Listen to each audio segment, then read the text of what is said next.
Hello, everybody, and welcome to the Stream of Chaos. My name is James, and I am the Game Master for today's game of Rivers of London. Today's ultimate game. It's not even the penultimate anymore. We're here. We've arrived. It's time to beat up a malignancy, a terrible, horrible monster, and, well, hopefully not all get killed by pieces of typewriter font.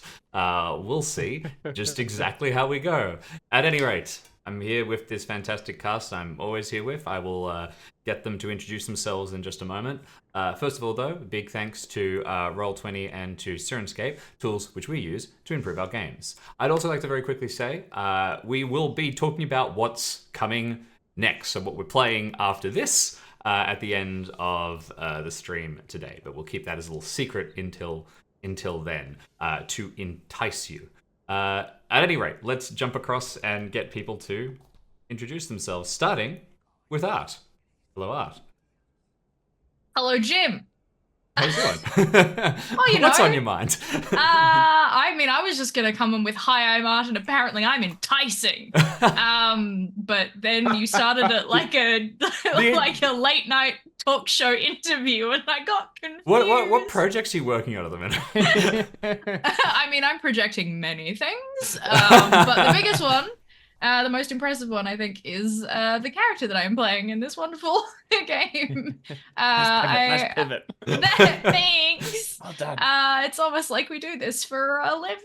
We don't do this for a Almost. living, but we do this regularly. We do this enough. I'm playing Pudding, who is a Demimonde, fire sprite? I don't know. They really like fire. They're really good at it, or really good at avoiding it. If it's fire, It's fire, it's good. I don't know if it's fire, they're good. I don't know if the fire is good or it's good for anyone else, but they're fine. They're good. They're happy. That said, you have started to slowly run out of luck, your source of your magical fuel.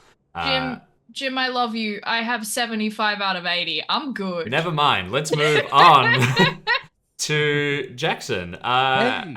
How's it been working with directors like Nobody? Please tell us about your character. Well, I think the Game Master is the director, and the Game Master's asking me what's it like working with the Game Master, and Game Master's great, no complaints. Great. I can't complain. No, really, I can't complain. I'm Jackson, and I'm playing PC Patrick Lewis, police officer, database clerk, and apprentice wizard, here to limit the exposure of the public to malignant materials and or beings as best he can. He's done pretty well up till now, but who knows? This could be the day that the career either goes south or it doesn't. This is your moment. You're gonna make it to the big leagues of policing. Let's find out. We also have Dave. Oh, I have no questions for you. Everyone's seen your latest film, though. Let's move along to Alex. Hi, I'm Dave, and I am playing a dog. I'm playing Lucy, and I'm very excited because, as far as I can tell, there's a room full of people who we are required by law to kick their ass. So Exactly. it's me time, baby. This is what the armored tank of a dog has been waiting for so long. It's like the squirrel from Ice Age, but bloodier. And last but not least, Yeah, no, Yeah. so I'm Alex. I'm playing Barton Oslo, originally from Japan, migrated to London many decades ago. Accountant formerly, paranormal photographer mostly, possibly about to get the head kicked out of me by a sentient typewriter. Who knows? I'm in slightly different surroundings today, you can probably tell. I am not at home, so if there are any weird technical glitches on my end, let's blame the weird hotel room.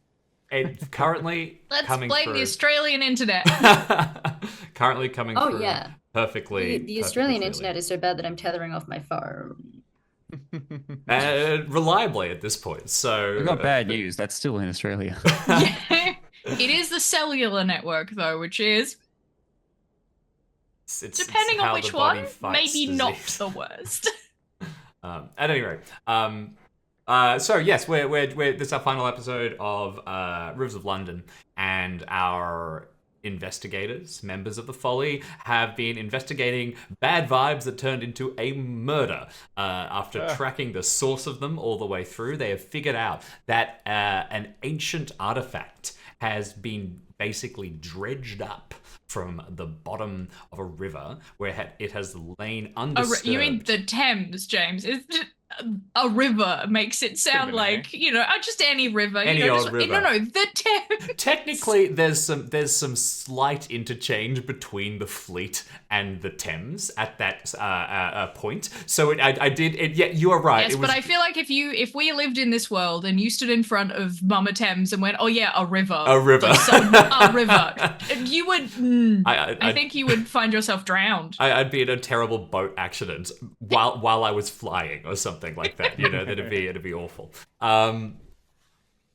The artifact has been dredged up from the Thames, and it has lain there since the days of London's Great Stink, in which the entire city was beset by waste that was being dumped into the river, and it was so bad that it killed several of the children of the genius loci of the old man of the river, who started his exodus and left, and that artifact lay there as a result for years, slowly gathering like a sort of parasitic organism on a pier or something, drawing the residual malignant energy until finally, having been released onto the world thanks to the activities of a variety of mudlarks and interested parties, it has now been placed into a museum at the Tate, specifically a side room where it has been set up, and the villain of our piece, Robert Koch, don't feel too bad for him, has just printed a pamphlet, and in doing so has imbued himself with the power of the malignancy and has strode towards Lucy and Barton with glowing red eyes. Pudding and PC Lewis are downstairs in Turbine Hall, not too far away, ready to dart over, and we'll see just how much terrible combat we can get through. Yes, please. Excellent. Pudding, yes. This is just a brainworm from me. You said that this thing was hanging around, like leaching stuff out of the river, kind of like a mussel or like a clam or something. I technically... So what you're saying is if we kill this thing, I can have malignancy kill Patrick later? Ooh. Well, you'll have to check with Ozan. She might want malignancy freed instead, but it's probably doable. I mean, look, let's be honest, the extent of my knowledge of oysters is Kilpatrick, but I do not eat them, so... Yeah. Good enough. Okay, so... without further ado then, let's jump right into it. The initiative order in Rivers of London, very fantastically, is, as I mentioned the last time we got into a big fight, the order of the table that surrounds you, or in a virtual environment, it is the order of the screens that are presented. So I think that what we're going to do is we're just going to go through in the straight order that we have here, with one exception. Considering that Pudding and PC Lewis, the two of you are downstairs in Turbine Hall, we're going to start off with Lucy and Barton upstairs. So we'll jump in first with Lucy, then Barton, then I'll take all I my love it on the overlay that Jackson and I look like we're upstairs from Lucy and Barton, because, like... Yeah, that is true. I don't know. Quick, everyone rotate your screens 180 degrees. Jackson, do you have that hotkeyed? No, I can only. Good enough. He's running away. Does that help? Yeah. Does that help? Is that better? I'm on my tablet, so I can just I can totally just. I mean, that's. All right. Well, I actually very quickly think Does that help? That helps, right? That's really Why did I say this? Back to the matter at hand. So, I in found this this button kind and of clicking it. small room, a little off to the side in one of the entryways of part of the administrative sections of the Tate. You have this large printing press that has been set up, along with sprawled sections of complicated typewriting material and old printing material. This is stuff that presumably has been stolen from the exhibitions here or put together.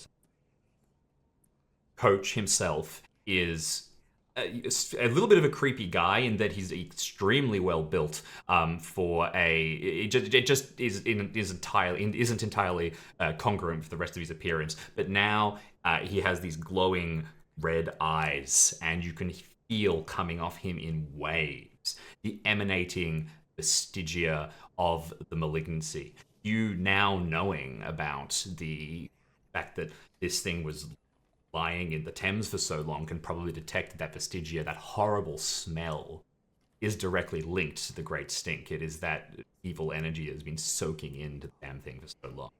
He looks angry. Meanwhile, outside, Lucy, you are holding on to a fairly injured person on the ground, and as you give them a proper injury, they do seem to kind of have an opportunity, no spoilers, to throw off the glamour that's been placed on them. You know that there's another glamoured person that you passed by earlier, a little further along, but they're not currently an immediate threat.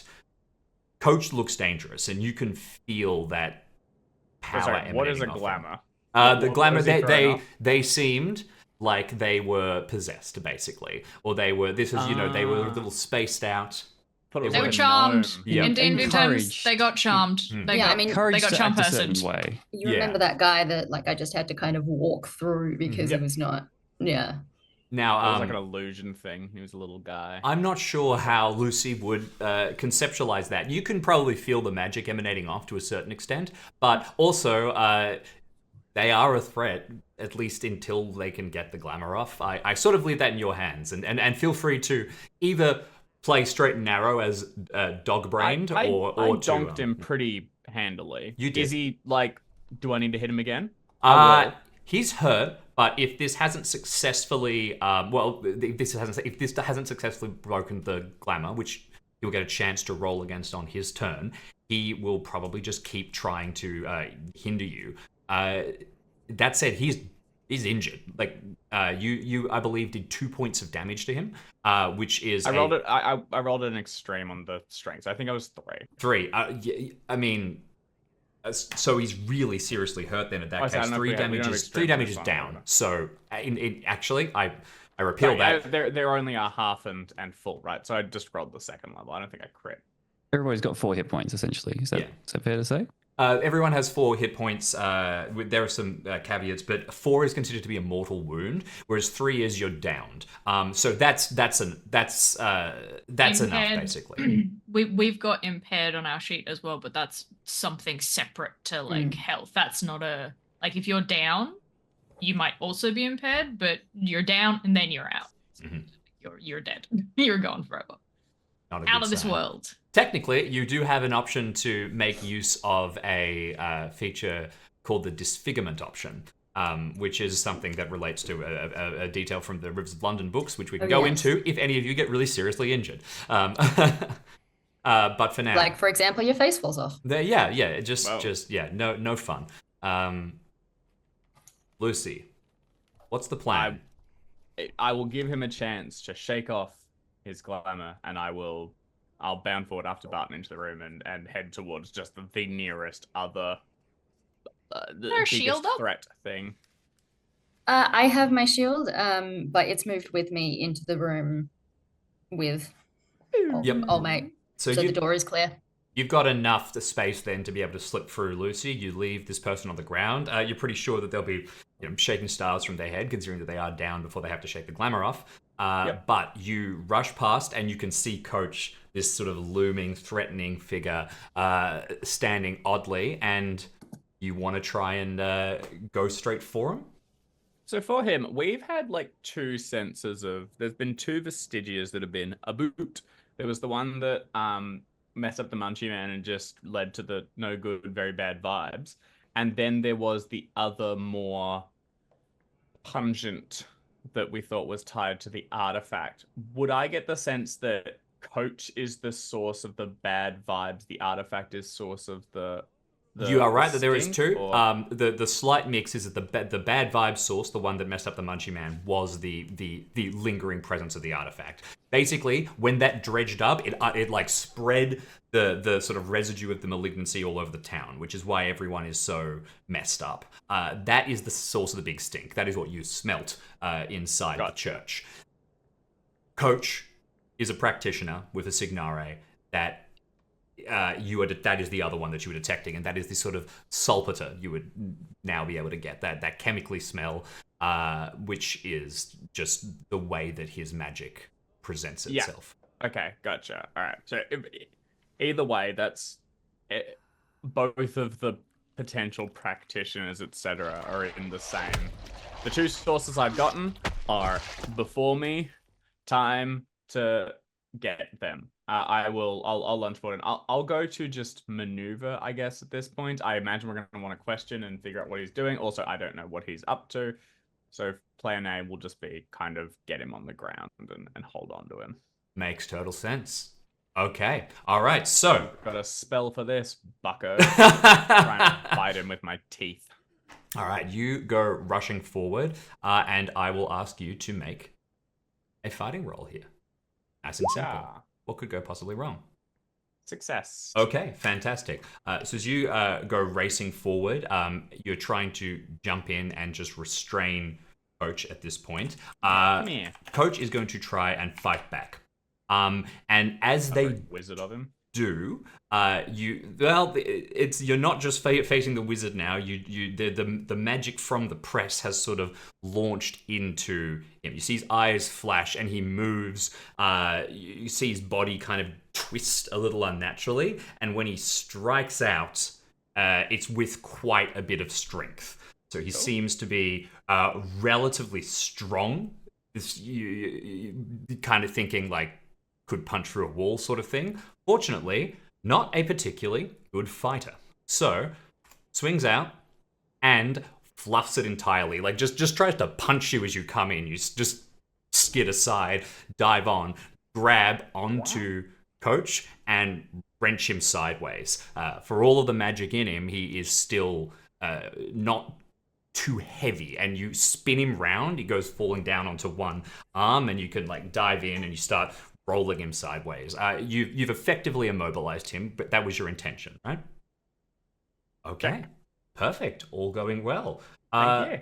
So what's next then? We're across to Barton. What's your idea? Seeing what's happening. Now, you can see that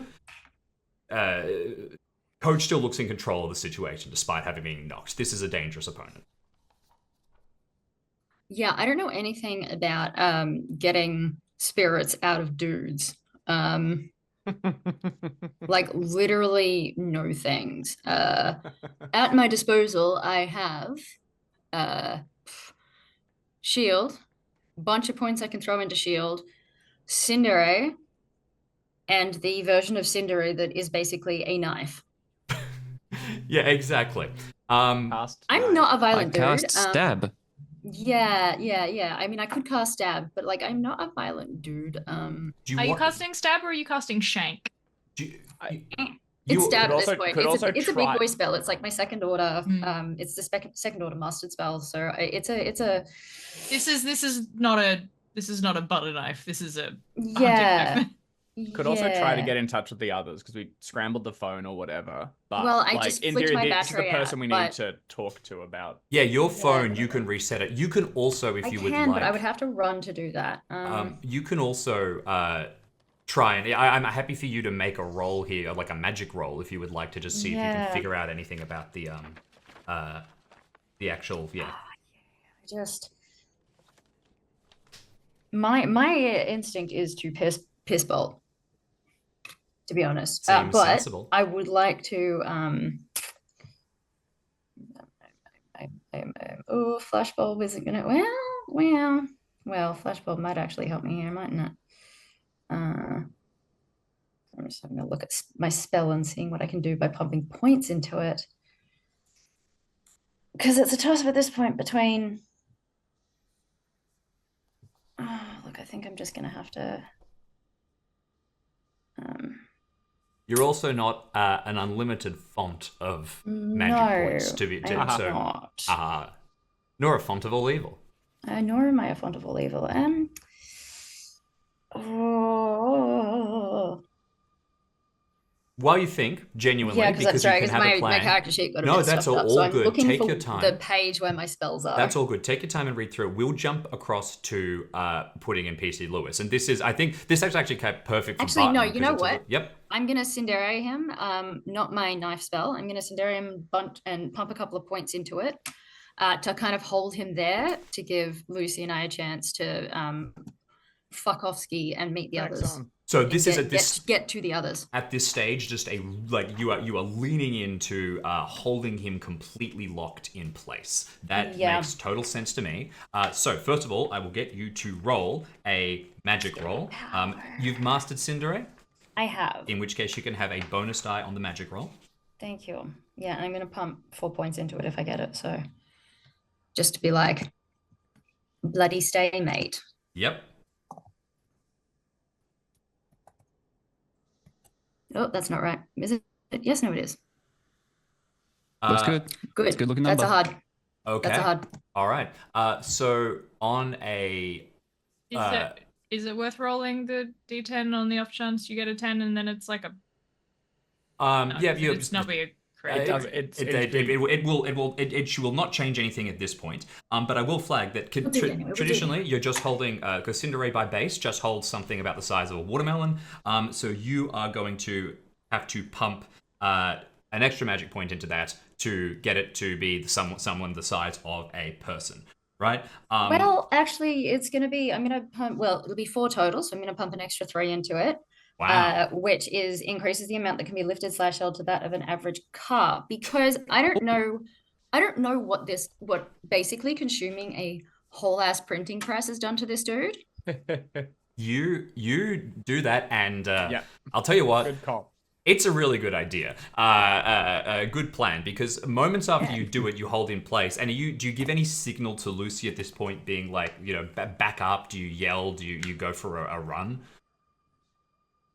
You want to go for a walk? I'm just gonna go, friends. Yeah. All right. So like that probably enough, and you can see this whether you respond or not, or the bloodlust has taken you. Lucy is another point, but Bloodlust hasn't taken me. But immediately, Coach or the font, you're not really sure where the line ends, attempts to break free of this. Yeah, I bet he does. As he does, you see shadows of sort of kind of like pinpricks of light starting to click and stutter around him. There's a spell that you would have learnt about called a glitter bomb. So called because it is it casts sort of shards of ice everywhere, basically. And it's named after the effect of the light glintering on that. Looks a little bit like that, sort of the world distorting, but you can see that this is roughly approximating the shape of a large kind of like not extra muscle or skeleton or armor figure building around Coach for just a moment. I need to track the expenditure of some stuff because the font of all evil is not an endless font either. But when Coach attempts to break free of the Cinderer, he does so with an incredibly enhanced amount of power. But since you've juiced it up so much, he's not just going to break through completely freely. So he goes and he's going to roll his strength against your power, right? And his strength, he rolls 100. Fumble. For him, it's a success, but What? 100 is always a fumble because he has the creature has over 100 strength. But 100 always fails no matter what. So goes up and like leg Why? locks and just pitches forward, and whatever you were trying to achieve of locking him in completely functions. His fist lands down, it like cracks the ground underneath the carpet. You can see it sponge in a little bit, and that sort of flickering armor continues to develop. You can see what look like claws emerging. You remember the defensive marks that were on the victim. Not a good sign. Barton, you're backing out? Oh, yeah, dude. Lucy, just Yes, flagging please. intent. You also intend to... Yeah, I'm staying with Barton. All right, brilliant. Yeah, heck that. As you start to back out of the room, Coach attempting to rise up, you do pass by the person on the ground. Lucy, since you injured them so effectively, do you want to make a power roll on their behalf? Sure, you just want to roll a D100? Just roll a D100 for me.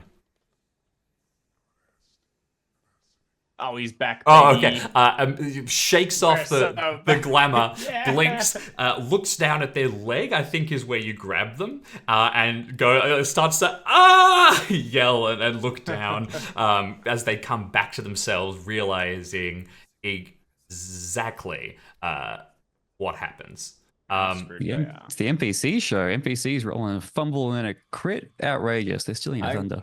The font should realize there is a better target for its power in Bruce, hired goon number 3. If Bruce is around, then indeed that'd be a better candidate. Anyway, jumping downstairs towards Pudding and PC Lewis. Sliding down the banister towards Lewis and Pudding. No words come. Pudding, do you want to take over for a second? What are you doing as you approach? What's the next immediate move? I think I had returned to PC Lewis with the information that I'd gotten from talking to Fleet. Essentially, like, we need to deal with this ASAP, and then we need to give the stuff what we dealt with to Fleet, and then they're going to stick it in a big hole so that we don't have to worry about it anymore for a very long time. I think probably the next question would be, where are Lucy and Barton?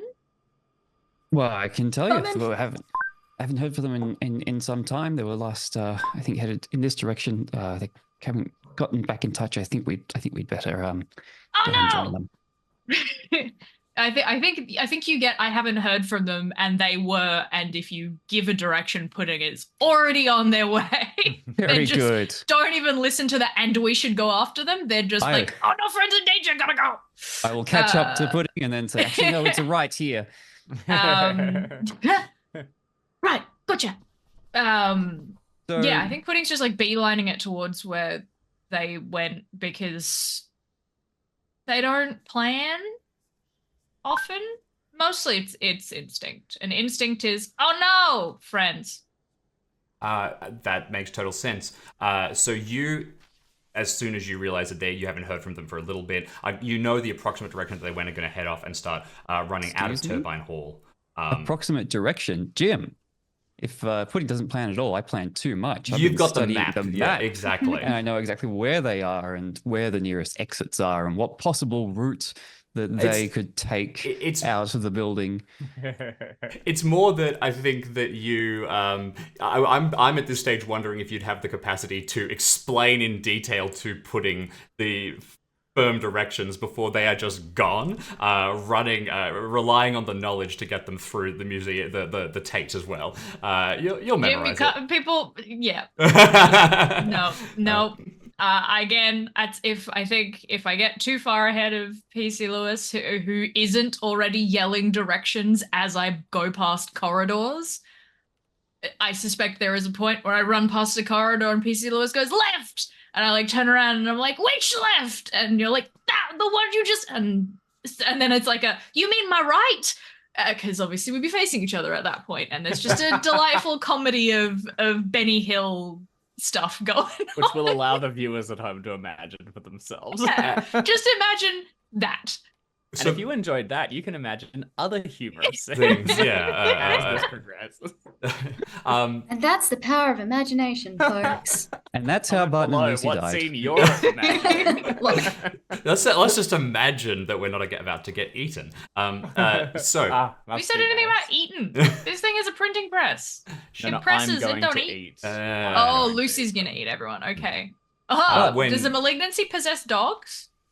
well, Delicious. the One way to glamour find can out. be applied pretty liberally. At any rate, PC Lewis, you're the one who takes over from like a procedural perspective here. You know that Catherine is in the room. You know that there are still quite a few people outside.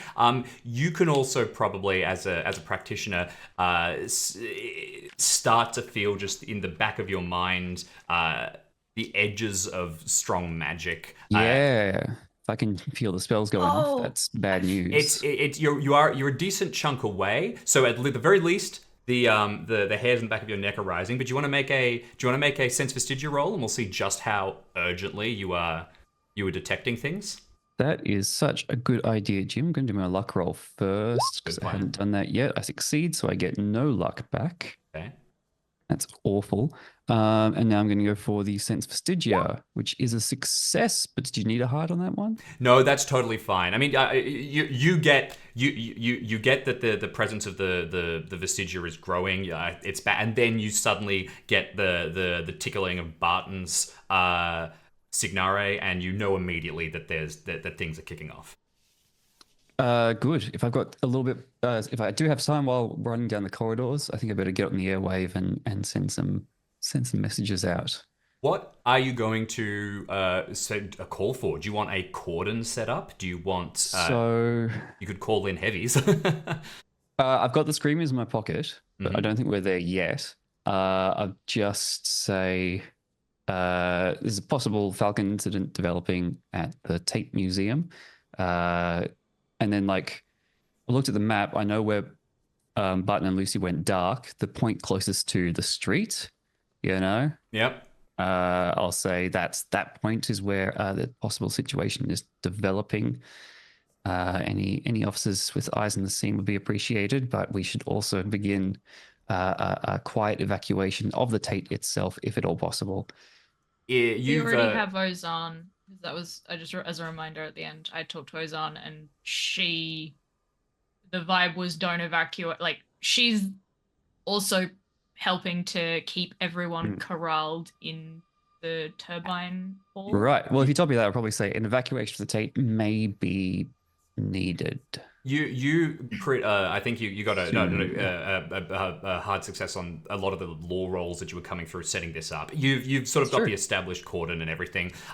You hear a bunch of airwave pickup. Immediately, people are talking about the difficulty of cordoning off the area because this is a very busy spot of London. Yeah, and it's with excuses. How How about some results? People will be flooding out along South Bank, walking after they. No, I'm aware how hard that would be to like a full cordon. I don't think I'm asking for that. Just more flagging just like, that people are responding, P- and yes, PC Archie Heel was on the scene. I'll Yes, just get him to forget about the van and keep an eye Archie on responded. the You area. probably get people talking, and more importantly, you hear one of the sort of Falcon heavy hitters respond and say they're inbound, rather than me just throw out somebody as someone who's a fan. Who do you think responds and cleans up the mess if all of you fail terribly? Oh, like from the novels? Yeah, pick a character who. Detective Sergeant Glee, doesn't she get? I think that probably makes with the all most the sense. all the cleanup duty. Yeah, exactly. Her voice coming over the airwave, responding in while you pull your thumb off the receiver and go sprinting upstairs. You will both arrive pretty close and will not see at this stage anybody on the bridge where previously Barton shoved past somebody because, spoiler alert, they've gone sprinting to rejoin the main action. Fantastic. And we will join them rejoining. Yep, absolutely. It's all close enough for you to hear now. Lucy, do you bark as you go tearing around doing a lot of stuff, or is it more of a just sort of... If I'm looking to... If the goal is... Last thing I heard was friends, and we're looking to rejoin with them. So yeah, if that's in which every it's more just that specifically what you're getting across. Otherwise, it's running footsteps. You're close enough now to be able to hear each other in the action, but you're still just approaching the hallways. You've left behind Coach inside that room. Ahead of you, though, as the two of you go out and start running back down the hallway towards where you know your friends are, you can see the other glamored staff member who you pushed past but didn't injure last time, running towards the two of you, pointing at Barton, yelling, "You can't be here!" again, somewhat vacant expression on their face. Don't care. Still coming through. We're back. Tactics have not changed. We'll flick back up to the top of the round. So Lucy, you're first. I about face and with everyone, let's go get the bastard. Okay. So yeah, you hear the others coming. They'll jump around in a second. What about this person running down, pointing at you? Do you want to try and deal with them? I don't know. Who is this? It's just like a guy, right? Well, it's Glamored and is probably going to try and tackle one of you and be a hassle. It's more that these are they're. If he's having a tackle, I'll tackle him. Fair enough. I'll get a. It's a success. All right, I'll do a. Get on the ground, nerd. Perfect. I rolled Maybe one. You're typing rolling 100. Damn it! That's why it was a fumble. I was like, what happened? That's so funny. Oh, you typed roll 100. Don't worry, we'll take that as how often does that classic. happen? We'll take that as the one time it happened last time, and then boom, this one comes in as a success. That's a bit better. So as you go running through, you got a success as well. I'm a success. All right, this isn't going to be a higher level, so since you're initiating on this, you still will be able to grab them. You're going to subdue or damage here. I guess just subdue. We're just trying to get. Or did I get the impression that the damage shook? I mean, I went to subdue the last guy too. Yeah. I as glamour. I try and slam his head into a wall. Okay. Bam, bam. Cool. I'm happy for you to just deal like if you're pulling your punches just a little bit, you can deal a single point of damage. Do you want to make a power roll on their behalf? Just throw me a not roll. Do I get the sense that more damage shakes more power? Not helping anymore. Just it's the actual. It's deal one, and then you go. Then I will pull my punches. Good job. Okay. Slamming them against the side of the wall for a second, you just see them kind of yelp out, and by that point, the others reach you, and this person is kind of confused and goes to grab for their phone, which is busted again. It's the same repeat, but they look like they are actually going to run from the situation now. I am a powerful wizard. I have countered his dark magic. I have broken 2 spells so far. Yeah. I have breached his defenses and grappled him. I am the most powerful mage present. Exactly. You're giving people concussions. And I'm giving Lucy a pink-seer. This is how we revive Lucy's magic points. From inside the room just ahead, you can feel that Vestigia Signare pouring out as Coach struggles to free himself. Lucy chasing off that person. The three of you now rallied, looking down the hallway. What's the go? Nominally, Barton, it's your turn at this point, but you have a couple of seconds to yell. I think I will yell. What's that? He printed out a flyer, and then the machine and the printing press disintegrated, and I think the flyer made the printing press go into him, and I think now he's the printing press, and I don't know what's going on, and I pumped so much magic into that hole that it's not going to hold. I, in appropriate pudding fashion, whip out a thermos from my side pocket and hand it to Button and be like, drink! I've got a knife, but I don't want to use it. Okay. I still feel bad. He's a bit of a dick, but he's still a person. Yeah, Jim, if you were offering that magic roll to know what to do with sequestration at this point, I'll take it, because I can't think about... Is it still about... sequestration if it's a malignancy? It'd always kind of technically fall under the category. It just means that somebody is not sort of fully in control of their actions here. I'm gonna just call it possessed. Possessed, yep, totally. I know fine. There's an official word, but pudding's like that takes too long to say. Possessed. That's honestly a good point. That's a very valid point. Yeah, this is bad because we've tangled with one before, and it was just like get the ring off him. Mm-hmm. I don't know how to get the. He's not still holding the. out here. Nah. So Flyer. make a there's two roles here. There's a magic roll and a read person roll. Who wants what? I know what I'm And better you can at. You can stack them if you'd like. I mean, I would have seen if he was still holding the flyer because he was in front of me, but he wasn't. Dropped it out of his hands when disappeared, he was like falling and stuff like that. Yeah, yeah. He like fell apart and we get back together, and he's now the printing press, and I still just didn't really feel right stabbing him. I don't know if that'd make things worse.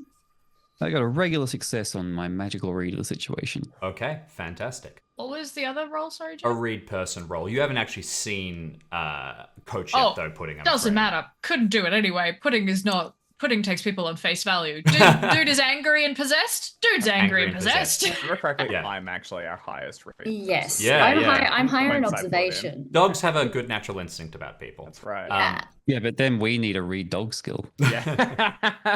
Read I feel tandem. like we feel have like a we're read good. dog skill. Read dog is friend. We are Exactly. friends. Yeah. For sequestration, the parameters are pretty clear. In terms of establishing any kind of legal culpability, if you're possessed, you're not in control of your actions. Now, that said, so if you try to charge after the fact, Coach, with any of this, it's going to be quite legally complex. Now, does that change the fact that he is very possibly going to go and attack everybody right now? No. Also, how complicit is Coach in this? Yeah, he deliberately got himself possessed here, so. Now, I was looking for a magic roll, not a lore roll, Jim. I know lore is a kind of magic, but it's not the one that's going to help us survive right now. Yeah, exact. So, Well, it depends We on the want to know spelling. what to do about the sequestration. Yeah. the idea is this. The nature of every single individual possession is going to be different. You had a look, and the Coach printing a flyer, you know that it's related to the type. So probably the actual artifact that is still sort of set up inside the printing press is the source of the malignancy. Truthfully, although it has sort of given itself a vessel at this point, you basically are going to need to get it out of Coach. You are going to either need to kill Coach or to damage/subdue Coach enough that it is no longer attractive for the malignancy to use Coach as a vessel.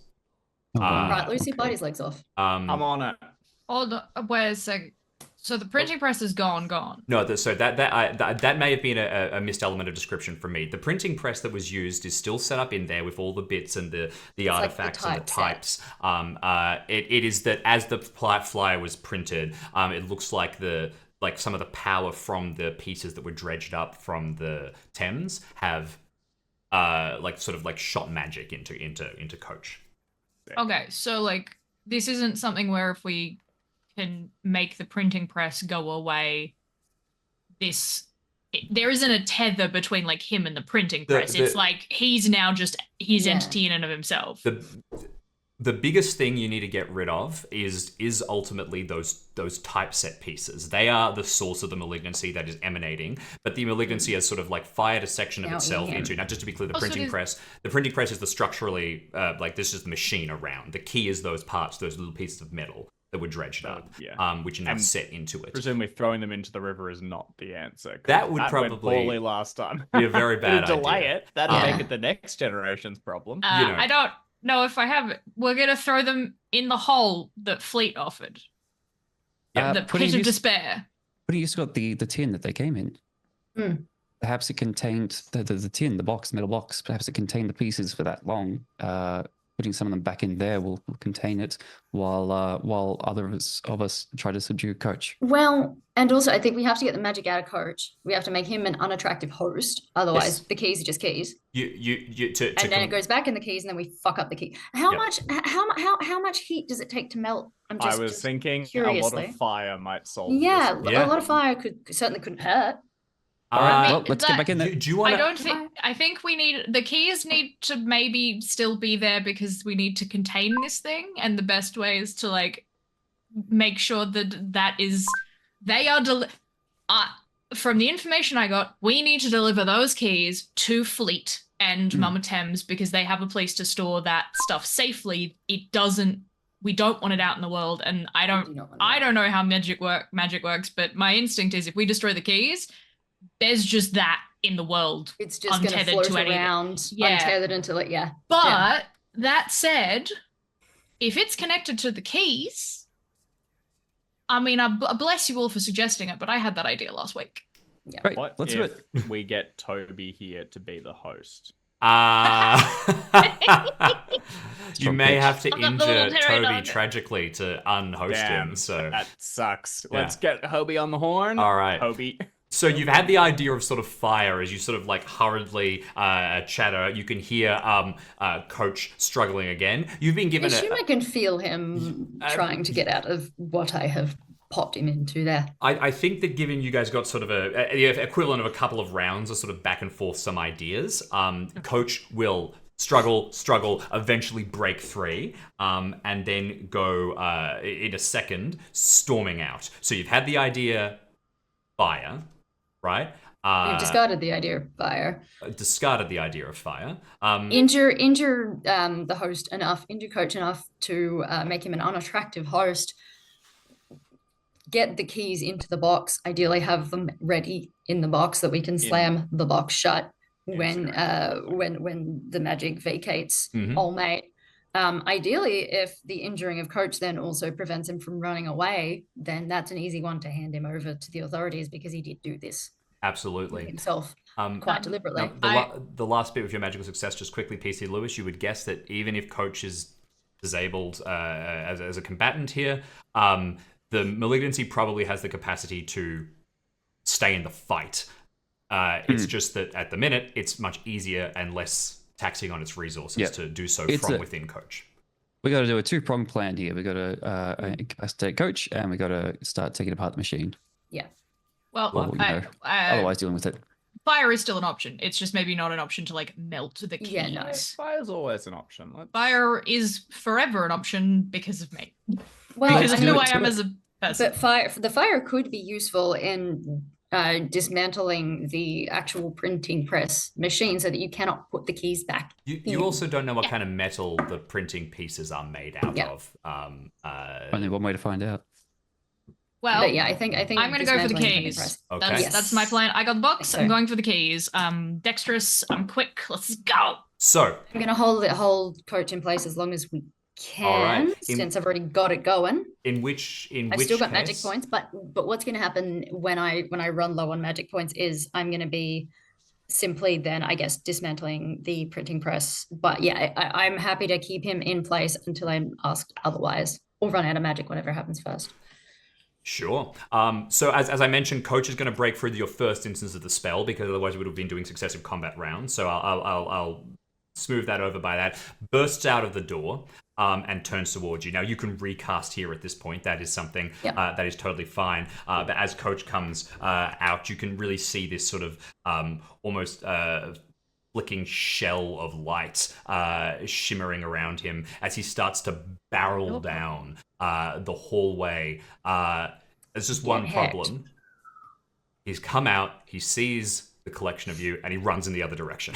Does he though? Can I chuck a... Yep, so we'll proceed. And so Barton going across combat rounds. Barton, first spell. What you want to throw out another Cinderer? Just gonna give it another go. It's working me so far. So you can have a bonus die for your cast, and I'm going to roll not a 100, this time contesting. That's good. Oh, it's another hard baby. Okay, that's not fantastic from my perspective. Stay still. All right. Is a recast just burning the same amount of magic points, or is it cheaper because you're... Technically what would have happened is that all through your conversation, Coach would have had successive opportunities to try and break free. So I'm just going to say that I'm giving you an auto break free retroactively and saying you have to fully recast, which will be taxing on your magic. But that is not a hard success from Coach. So you're locks in again, freezing. You hear this like roar of frustration as your cinder locks in place. Give us your Signare one more time. Oh, so when that occurs, you're getting the buzz of the fluorescent lights, although it is not the ones in this building. You are getting the scent of a strong cup of tea and the sensation of paper hanging about you in the dark. Very perfect. Coach then is frozen. For a second, we will go straight across to Pudding. What would you like to do?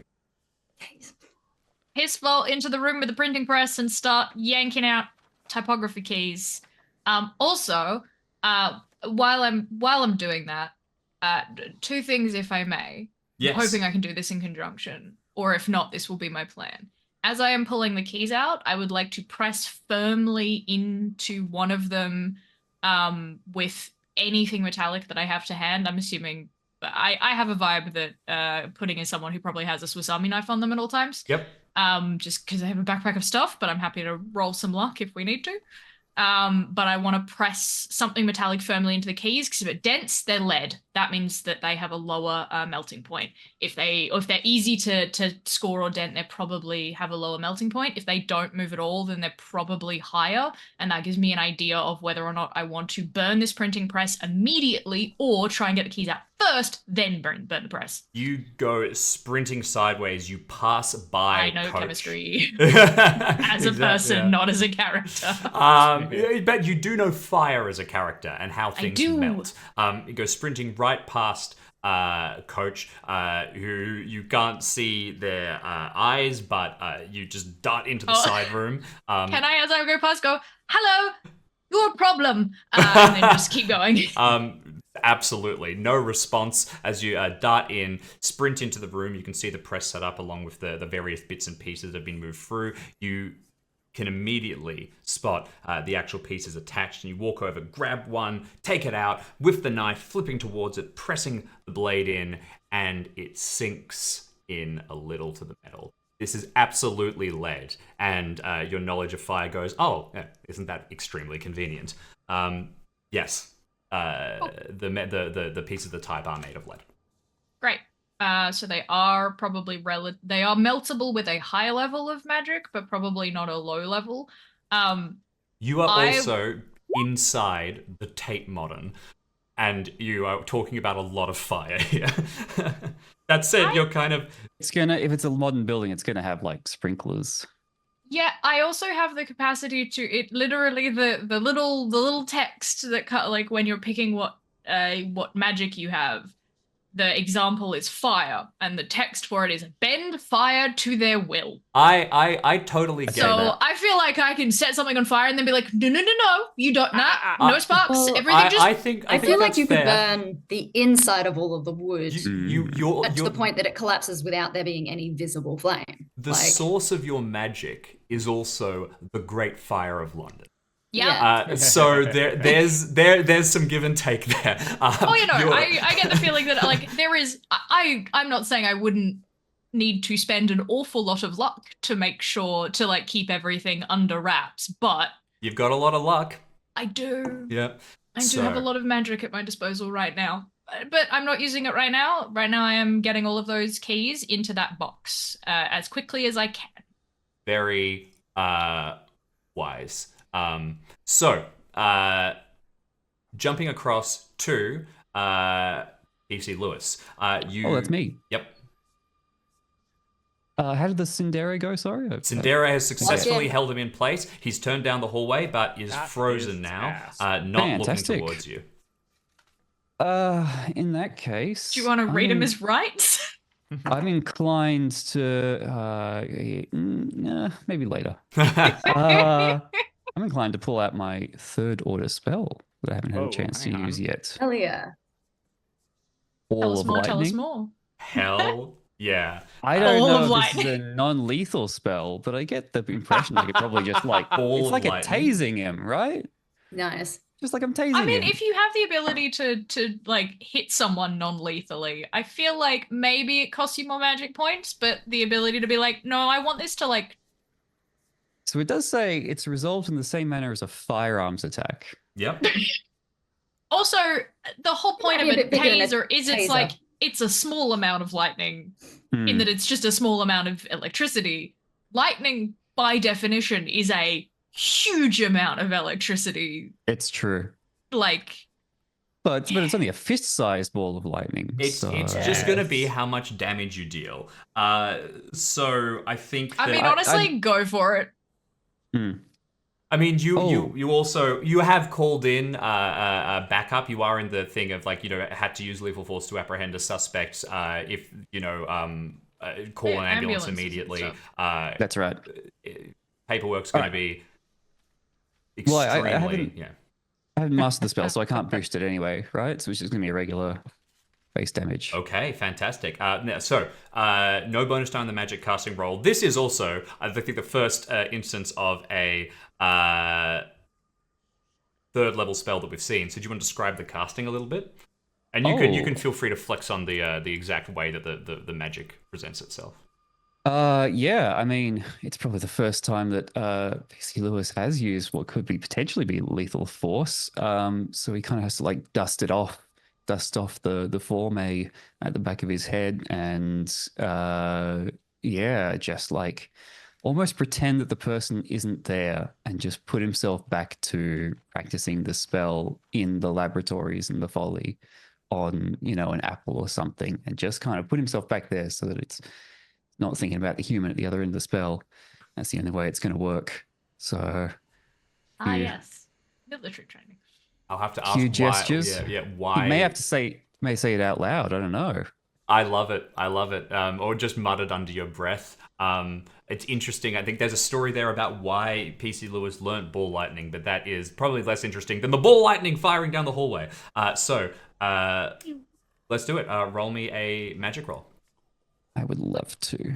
I hope I do. Jackson, I know that it is entirely up to you as to what sound this thing makes, but I really Is he want gonna it to... is he gonna get a bonus die because old mate's locked in?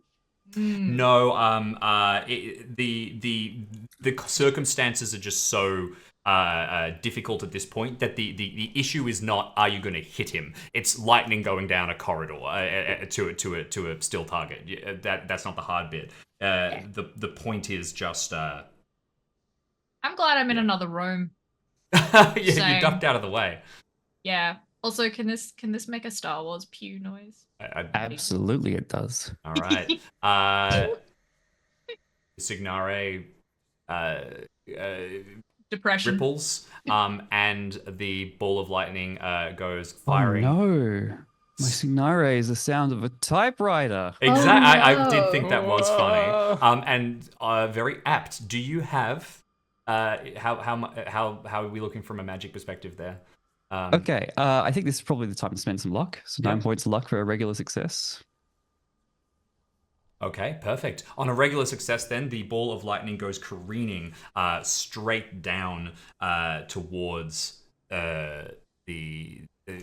towards Coach. Doesn't get a chance to sort of like dive out of the way or anything because Cinder is holding them in place. They don't even really get a chance to see what is headed their way until it just slams into their back. That is fantastic. So the damage roll for this will be Dex. Will be my So dex. make a Dex roll. I don't have a lot of decks.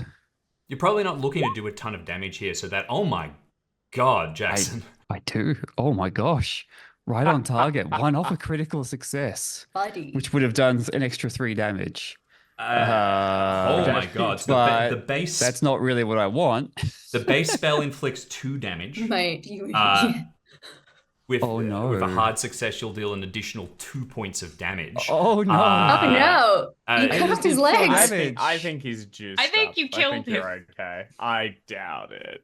We haven't dealt any 4 other damage is to him. immortal. If you take 4 damage in a single hit, you to die. A person. Well- This dude has like a shimmering shield of text or whatever. Mm-hmm. We'll see. I mean, kill him, Jim. Well, you might have. I mean it. I think Really this are is channeling Peter Grant. I think this is actually kind of really great because you do fire and see how powerful it is. A proper ass lightning bolt just fires straight down and slams into square in the middle of Coach's, to be clear, fleeing back. as he's being held in place. He's not fleeing. He was trying to leave the scene, and that he was trying to go somewhere to do bad things. Yeah, it's very, very. There is a difference between fleeing defensively and going to make havoc somewhere else. Going to cause mischief. Struck in the back. You do see those kind of shimmering defenses rush up. What would have been a mortal wound to somebody else is instead a very serious wound to Coach. Gasps. That's like a quarter of the paperwork. Oh, you're idea. good, Jackson. You're good. It's 5 points that's instant death. Yeah. 4 points is a mortal wound, which is bad, but it isn't dead. Yeah. You're although that is technically just for investigators, but I assume it works for NPCs as well. But yeah, 5 points is instant death. I'm sorry, I got it wrong. 4 points is they still might die in the ambulance. But it sounds like he's got some magical nonsense to make it less than 4 points. Yeah, he's definitely he's definitely juiced up beyond, but nothing takes a hit like that, and it does nothing to them. So that heavy strike, you breathe an immediate sigh of relief, seeing that you haven't killed somebody, and moments later, we'll go back to Coach's turn here. Now, technically, Coach should have gone. What about before. Lucy? So Lucy goes to the top of the round. I think Technically, it was knocking out that one poor soul. I skipped over Coach previously just because he just basically tried to resist. He got his free escape. Exactly. But also I didn't want to stack the resistance rolls here. I think it was more interesting to just do these two, and because his action is going to be rivetingly, he tries to break free. What? Of your Is he syndrome. only bloodied? He's still. You don't have real insight into. You know that you have dealt. To be clear, he's reduced some of it. You've dealt. I don't know how much. You actually you have dealt 2 points of damage to him from before. So he's bloodied. Yep. And firing through, he attempts to rip himself free again. Once more, using the extra strength. Sure, I roll correctly this time. Come on, roll 20. Give me the super crit this time. By the way, how many magic points are you looking at now? No reason. Oh god, I've got 4 left. Okay. Wow. So I can't do that. I mean, it takes 4 to do that. So that would bottom me out. No, that makes you this would be your last one if you did it. So with a success, then Coach rips himself free of your Cinderer, the spell you feel fail.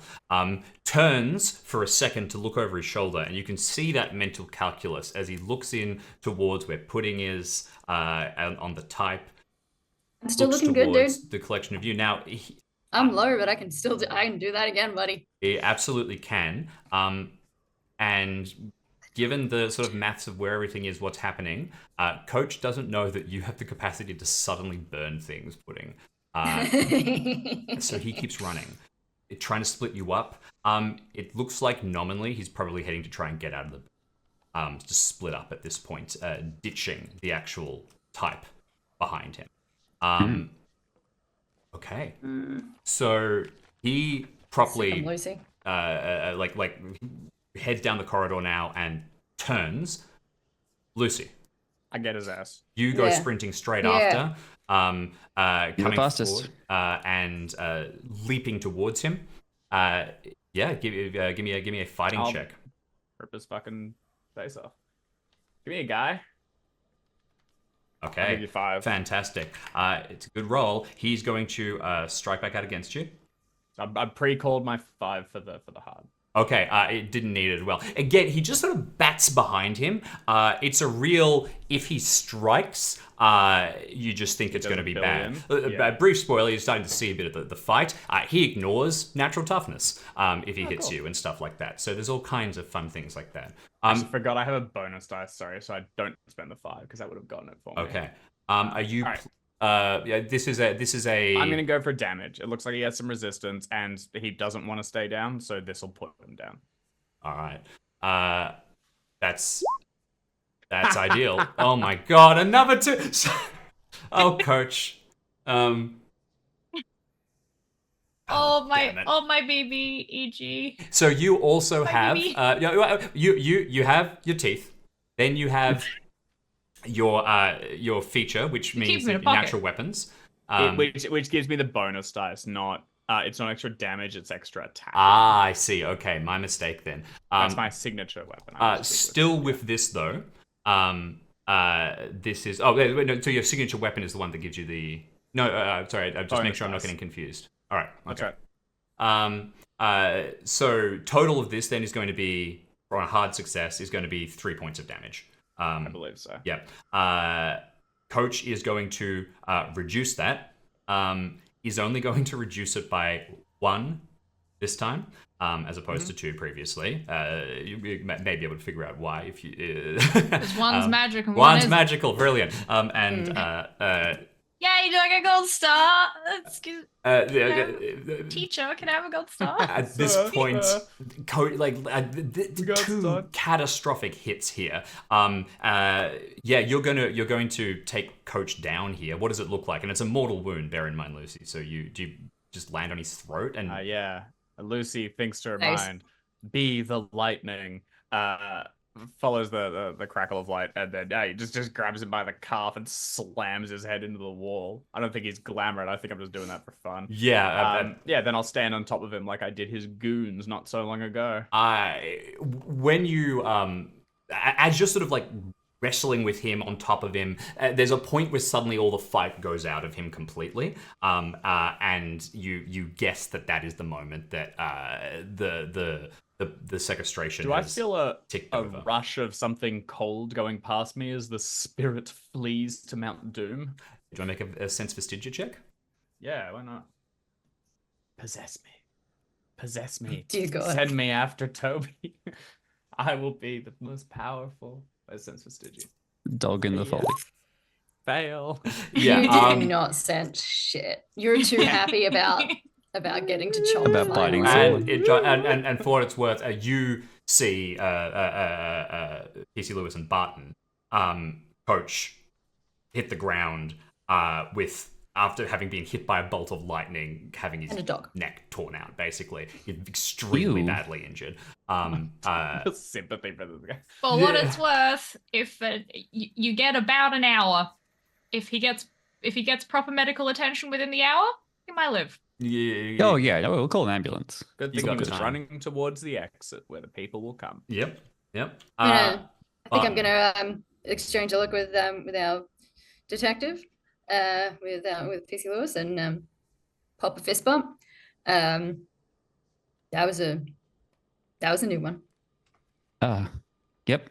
Glad no one got hurt, except for obviously. We should get an ambulance and get some handcuffs on him before too long. It looks like quite a lot of blood. Quite a lot of blood. Yeah. A bit of blood. Quite a lot of. That's a lot of blood. Blood. Bloody There'll be a good shout, first. though. I saw a first aid kit marked on the map around that corner in the side office. All right, I'm gonna pop the old battery in the old mobile phone and give the paramedics a tingle. Actually, I'll go get the first aid kit. You give the All right. paramedics a tingle, being a copper and all. And Well, it's someone back do on it the with airwave, I ease. guess. Get someone else to make that happen. Uh-huh. And Pudding, the machine. Would So- you be so kind? We're still kind of going to be Where a in the little corridor? bit Pudding's in a Oh, that's in the room. right. in combat rounds here for just a moment. Button, what I'm forgot. hearing though is that you stop for a second, you both check that everyone's okay, and Oh, then congratulate PC Lewis on his excellent new spell. That was a bloody good shout. Trundle back around the corner to get a first aid kit, so our suspect does not expire. Yep. And I suppose that'll take me past the door to the room with For convenience's sake, let's absolutely his foot was back the other way. say that does. The closest first aid kit was back in the room where the typewriter was. Yeah, Yeah. The you printing go press was. heading straight towards it, and you'll emerge just to see the aftermath of what is soon to come. Back Oh no! inside, you probably feel as you're grabbing and you're holding this piece in your hand, you press the knife into it. That just happens to be the moment that Coach hopefully doesn't expire, but the magic seems to leave. and you feel instead that this is bad news for the malignancy. It's been trapped in a room, so it's going, and its capacities now are significantly reduced. It's going to try something else. You feel a tickling in the back of your mind. Or it's going to try someone else. Holding on to the type, a voice in your head says, "Run," and you get this urge to grab the type and run away with it. Can I get a power roll from you? Jim, I have a question. Yes. If I do what it says, do I have, like, if I allow myself to accept that as an order, do I get the ability to act as I wish while I do that? Within certain parameters, Only one way to find yes, it will. You are of the Demimond and kind of tricksy. I think that probably direct action against it, like if you properly flipped around as like run, technically meant run into a fire or something. Well, it's more that was our plan in the first place, right? Was to take them, leave, like. But It's more that, like, if possible, what we want to do is take them out of the building anyway. So okay, buddy. Not even. Yeah, it's. Yeah, I would like to be tricksy about it. I would like to go, okay, grab them, put them all in the box, and start running, so that it doesn't realize what my intention is. I think that if you are trying to, here's I think the best way to do it. If you are trying to actively resist this thing's influence, it is going to be at some level of power check. It's not as much language, like it's a will thing. It communicates the form, the idea run forms in your head because that's how your brain interprets it. Yeah. But what you can do, I'm totally happy if you are happy to say that you do effectively as it wants. You gather up everything and you try and critically run away from your companions with them knowing that you're glamored. You can kind of build towards the moment you actually want to try and launch the resist attack, if you'd like. So basically, bonus die on the power roll when you do try to resist this thing. So if you want to try and break out next turn, but you will take a full action to grab everything and run away from your friends. Otherwise, it's a resist now. High risk, high reward. Yeah, I'm happy to give it a round. I'm happy to be like, sure. I like running. Let's go. I'll even throw some free parkour for you, my friend. So I think there's also an element of like this happens, and Pudding goes, "Hi again. You're still a problem." In the back of my head, or just probably actually hi again. The "you're still a problem" will come when they decide to break out. But yes, just hello again. Brilliant. So what does Barton see as they come into the room? So to be clear, you've had time, so I'm thinking you burst out at this point. But well, because I'm going to say the other reason that I'm happy to accept this is this thing knows exactly which of the keys in this printing press are important to it and which ones aren't. Yeah. And I assume that there's a chance that there were more than just the OG keys in there. So I'm happy to let it guide me, essentially grabbing everything that it thinks is important and putting it in the box. You're used to magpieing up stuff at this point. Yeah. You grab through and then turn. I have the OG box that they came in, so I'll use that. Well, you've always got your backpack as well. So you grab the OG box, you slam them in, slam the box shut, into the backpack, and then turn and I guess just burst past Barton and go sprinting out. As far as I'm concerned, that was the plan. That was the plan anyway. Was get him into oh mate, get the keys in the box, get the box to the fleet. So okay. I think there's probably like there's a vacant look to Pudding if you were looking for it. Let's see. I'm an observer, not a read person. I think it'd probably just be like that was a lot of blood. Now they do appear to sprint away from you, which is not necessarily like Pudding has. I think. Do you want to make a read person check, Barton? You're the only person who is close enough. I am bad at this.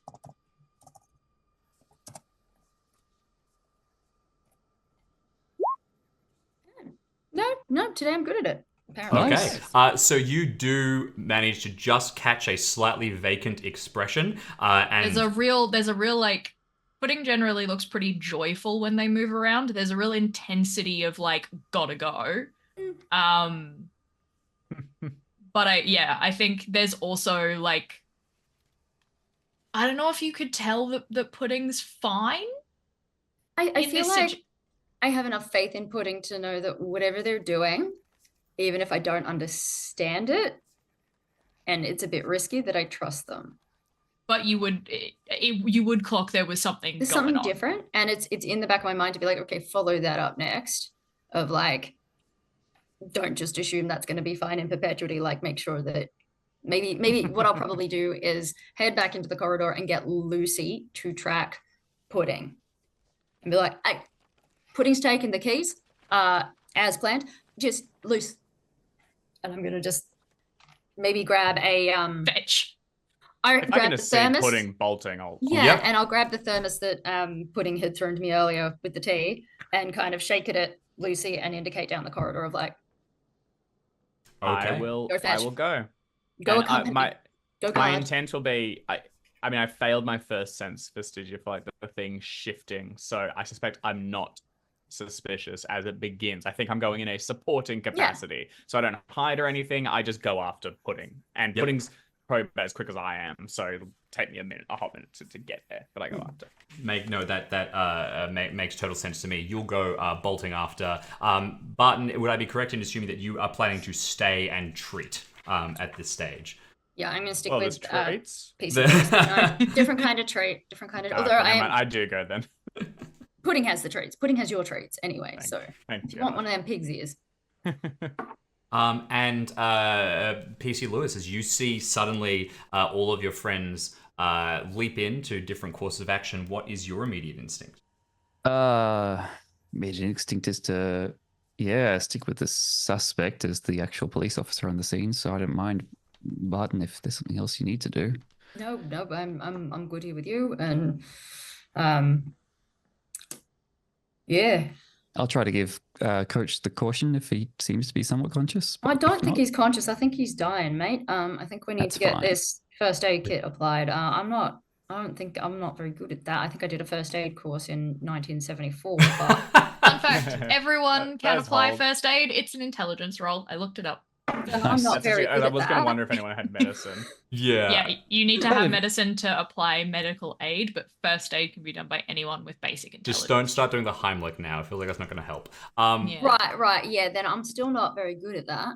I can have a go, but the ambulance is on the way. Do you want to just quickly make an intelligence check then, and we'll see how that moves. Okay, all right. Reading the caution. Looking up towards Coach, you see. With a success, he gets an extra hour to live Yeah, until he needs medical at this attention. point, What about a hard it's definitely success? time. I think So it's just if you grim. succeed. It's if you succeed or get a hard success on a first aid. If you succeed on a first aid, instead of it being an hour, it extends to 2. If you fail or fumble, the only thing that happens is nothing. So like you can't accidentally kill someone by fumbling a first aid, unlike in Call of Cthulhu. I'll call the ambulance and ask us to get some coffees on the way, since there's no rush. I've got the thermos of tea. Yeah, you've got tea. So as you go to deal with Coach, you see for a second flashed in his eyes, there's like an anger, there's a fear there too, but there's also still kind of an absence. He's not possessed, but sequestration does damage. It's very possible that you'll need to get MRIs on him, and there'll probably be signs of hyperthermatological degradation, all of that. But as the chase begins, everything changes. So the Pudding, Lucy, the two of you go tearing around, and we're going to have to modify some of the chase details a little bit because this is a player-on-player chase. Sort of. Ooh. Lucy. I chase because it's a game that You're having a great time. Like I would absolutely go after. We're running. Whoa. So what we do is we establish the location. So you are in the Tate Modern chase time. I'm really hoping that you mentioned parkour, Pudding, that there can be some moment where you jump down off an absurdly high bridge and do a combat roll to like survive falling several stories or something.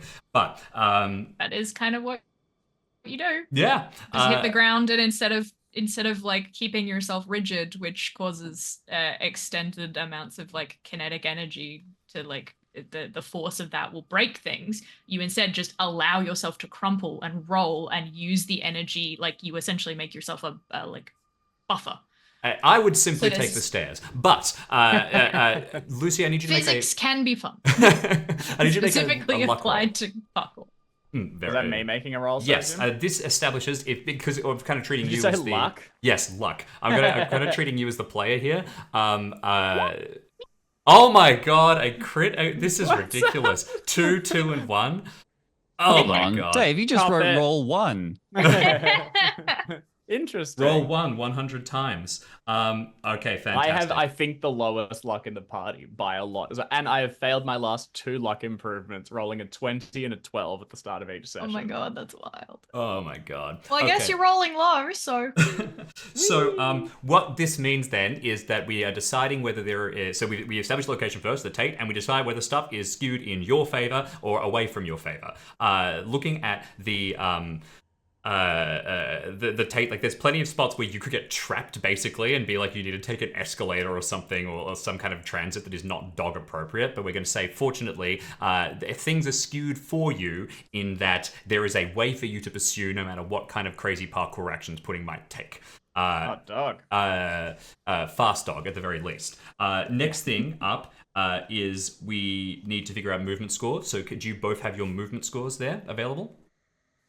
Yes. it should be written on your character sheet above luck.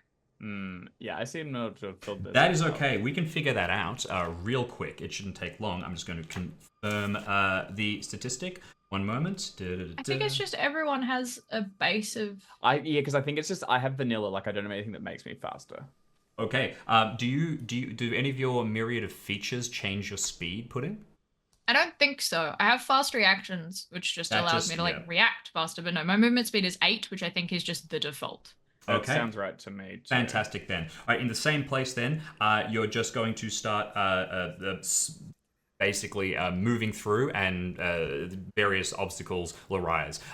Pudding, you don't really know this yet. You're kind of just following where your feet take you, but you are trying to head out of the Tate and onto the busy streets just beyond, where you could go sprinting through the crowds of people and off into London proper, or straight towards the Thames and jump back into the place from whence you came. But at this stage, you just start running straight down. I will ask for an athletics check. Here it is, the most simple. You this is where you do some kind of crazy jump. You vault down an escalator. You slide down a set of stairs. You find a conveniently placed fireman's pole. It's the whole bit. All right. Yeah, that's. I'm not going to spend luck on that, but that's a success. My athletics is 70. Okay, perfect. I'm going to get you to do exactly the same, please, Lucy. So what roll was this? Sorry, This is going to be an athletics roll. Okay. Which are these symbols that I do for athletic? It's my little guy running. Go fast, buddy. Hard success. Hard success. Hey. Okay, fantastic. So you've got everything I'm having a nice time. skewed against you, so skewed in your favor, and you've got a hard success. You're going to treat that as a chase failure from Pudding. So although you're kind of like jumping down, moving fast, Lucy is just a bullet at this stage, weaving around and still blood around your jaw as I you go. cause havoc for the people in the Tate. Uh, We're just here to have a nice. Well, day. it's shut by now, so it's only actually Turbine Hall where the exhibition is going on, and you're darting out sort of slightly to go past it. But given that the police are arriving and that there's a lot happening, there probably is the start of crowds starting to emerge. So as you both go rushing down, the next thing up, so one failure in favor of Pudding, I'll ask for a dex roll here as you have to start just negotiating. This will get you out onto the streets as you start to dart through a few members of crowd and out one of the side maintenance doors. Sorry, what? I'm rolling dex. Both of you are rolling dex here.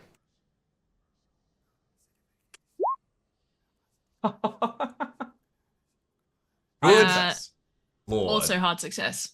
Knock Okay. it off, Dave. Knock it off. Really, really good rolls. No, so the two of you go bursting out exactly the same then, making it out onto the street itself. For convenience sake, we'll say that you've darted through and come back that...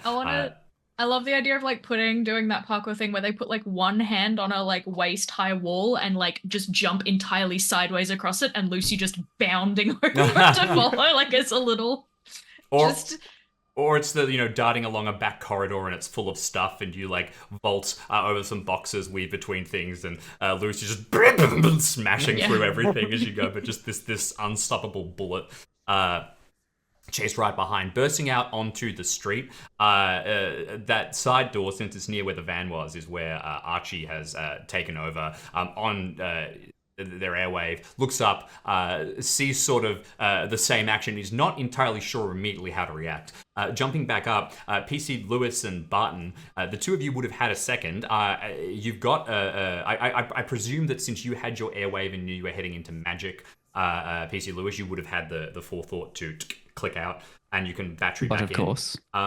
You would have had a moment to set something up potentially, or are you just all focused on ambulance, getting coached somewhere at this point? That's as the person who did a lot of damage to him. I am entirely responsible for this man, and that's my focus. But I would be keen to know how Pudding's getting on with the pieces. So send a message across. Not knowing that there's a terrible chase going on.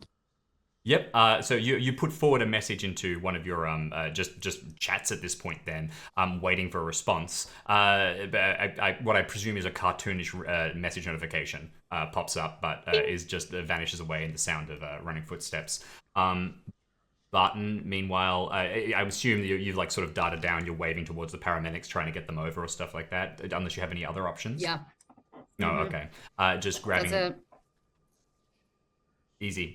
So the paramedic staff start to arrive, jumping back to the chase then. Right now, it's going to be getting from the exterior of the Tate, and you become aware now, you've built up that ability. You can try and do that resist roll that you've sort of preempted a little bit. When you want to, you get the urge. You are running towards the Thames as far as you are aware. The area around the Tate, this is me talking at this point. I got really lost trying to find the Thames from the Tate. It's not far. It really isn't. But I'm treating it as an obstacle for the game's purpose. It's a navigate I got lost in Paris trying to get to the Eiffel Tower that I could see. Because I kept like going down the street being like, oh, it's in this direction. And then suddenly it was behind me. And I'm like, is this some kind of eldritch demonic monstrosity? Or is it just foggy and I keep losing sight of the Eiffel Tower? But I wandered for an hour while being able to see the damn thing and could not find it. That sounds maddening. At least there was fog. I had Google Maps and I was still lost. Anyway, so navigation roll I think is appropriate here. And Pudding, I think... we won't apply your feature here. We're just going to use your navigation skill, which is high enough as it is. Coach doesn't really have access to the full stock capacity of your mind here. So is it Coach or the font? Sorry, you are right. I said Coach instinctively. Just curious for them. No, yeah. it is. This is the malignancy acting at this point. Can I roll track rather than navigate? Yes, that is so good. I love it. That is a hard success. There we go. I fumbled. Okay. So heading down, then you go to track, and I think that you probably try and track like Pudding's vestigia, and it completely fluffs because I never got tips that this wasn't just a game. I don't think so. I think it's once it fades, I just sort of like go, oh damn. And then tail wagging will slowly continue to try and find Pudding, but with enough pace to lose the pursuit. Okay, fantastic. This is really perfect. Despite having succeeded in a lot of ways, taking out the direct threat, you suddenly find yourself vanished and sprinting at full speed towards the river with your pursuer falling behind. You are overcome with like a couple of realizations. First of all, you get the idea that you can start feeling the thought process of the font here at this point. You probably would have attacked retroactively, like tried to hurt Lucy if the chase had continued, but it hasn't, and you now really start to get towards the river and fishing around into your bag. You have all of these habits that you developed, that you talked about with your mums, that you've been doing since childhood about tribute and being careful. None of those are instinctively going to be honored, as you think that the font through you is just going to run straight forward and toss the type back, scattering them like ashes to disperse at this stage throughout the water. Beautiful. What's going through your head? It seems like now it's probably a little bit of a cinematic moment as the action is gone and suddenly you're amongst all these people leaving the globe and walking about. So I want to wait. Like I'll get to the edge of the Thames. Go like fishing in the bag, grab this thing out, and as it goes to like make me like take the lid off and fling it, I will reassert and say, I don't think so. Okay. And I'm gonna grip the box and pump as much fire as I need to solidify, like to melt that lead into a solid block in the tin. And even if it gets tossed to the Thames, which will immediately cool it down and solidify it into a solid block of metal, it will be findable again easily. And fish if it needs to, if it does leave my hands at any point, it will be one solid brick of unusable lead. And nothing nice. More. It is going to be trapped in a thing it cannot escape from ever again. So I would like to, that's my plan. So awesome. That was my plan the whole time. I was like, let's go. Grab out at this. You told me it was lead. This is the thing I could do. Standing through, you pull out the box, and then you freeze. You've sort of been building hands on either side. This. Yep. Make big fish, little fish cardboard box. Make for me, please, a power roll. Let's see if I can roll as well as the malignancy has been rolling while in control of me. Yeah, that's a hard success. My power is 80. Okay. Fantastic. So it's not the bonus die here is not going to let you fish for a crit with this, but the font of all evil is going to try and see if they can overcome you. If I get a lower number and it succeeds, do I then still do better? If you land on the same tier, I believe that there are additional mechanics that. It's not just higher number wins within the bracket. It might be. I often get that exact detail wrong. I think that's specifically a RuneQuest thing that I port over to a couple of different BRPs. I'll have to check, but I'll let you spend luck retroactively to change that, because I understand that you would be able to here.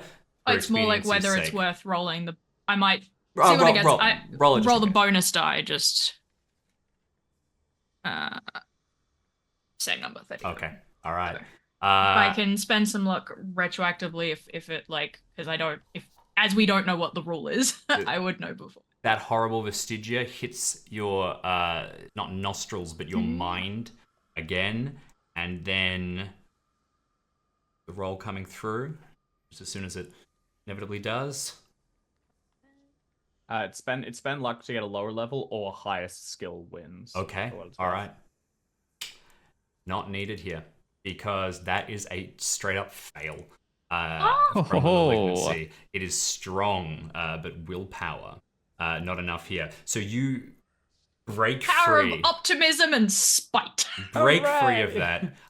You grab a hold and you just burn. Jim. Yep. Technically, according to the rules, it's 20 points to do a big thing. 20 points of luck to do a big thing. I would like this to be an instantaneous melting of lead. I will give you as much luck as you want me to, up until my max of 75. I will put my whole soul into this thing. I'll be like, no. I appreciate it. You stop just before it's dangerous for you, but since your character does seem to peter out as they lose luck, I'll get you to narrate what it looks like afterwards. But grabbing this thing, it's a full as I think I've said before, when my magic flares, like when I'm in a healthy, happy state, my eyes are pretty like they're quite shiny and vibrant at the best of times.